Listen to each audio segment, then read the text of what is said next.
So we're showing a list of cities here, but what if we want to show a list of names or a list of colors? We don't want to recreate a separate component for each type of list, right? So how can we make this component reusable? This is where we use props or properties. Props are the inputs to our components. So back to our code. Instead of defining these items here, we should be able to pass them as an input to this component, just like how we can call a function and give it an argument. Now, the same principle applies to this heading. Instead of hard coding this label here, it would be nicer if we could pass different labels like cities, names, colors, and so on. So how can we do that? Well, first we need to decide the shape of the input to this component. So we should be able to pass an object with two properties: items, which is going to be an array, and heading, which is going to be a string. To do that, we use one of the TypeScript features called an interface. Using an interface, we can define the shape or the interface of an object. So we start with the interface keyword, give this a name.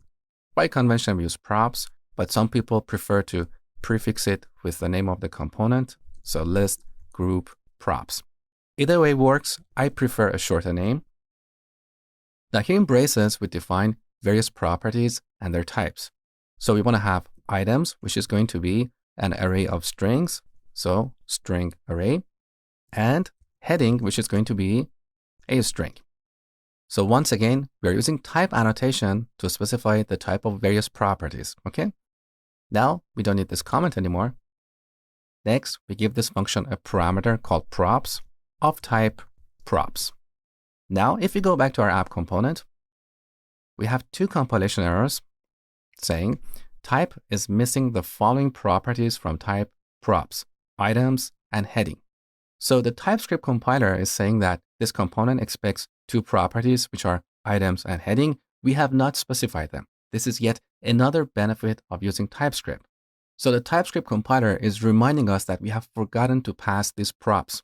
So it's helping us to catch a bunch of potential errors at compile time before running our application. So back to our list group.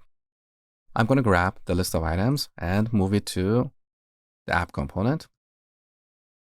Now we can pass this just like how we set the attributes of HTML elements.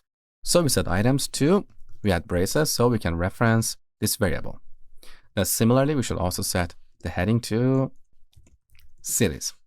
Now in this case, I'm using quotation marks, but we could also wrap this in braces, but this is unnecessary because we're passing a static value. So let's rewrite it. That's better. Now the compilation error is gone. So back to our list group component. Now, there are a couple of issues here. We don't have the items variable anymore, so we have to prefix it with props dot. Okay? But we have to do the same thing here, which looks a little bit repetitive and ugly. A better solution is to destructure this parameter right here. So we remove the name and add braces and pick the two properties, items and heading. Now we have access to these properties anywhere in this function. So we can remove props dot and our code is cleaner. Now the final part is to replace the list with the heading dynamically. Okay, back to the browser. Our app is still working. So using props, we can pass data to our components.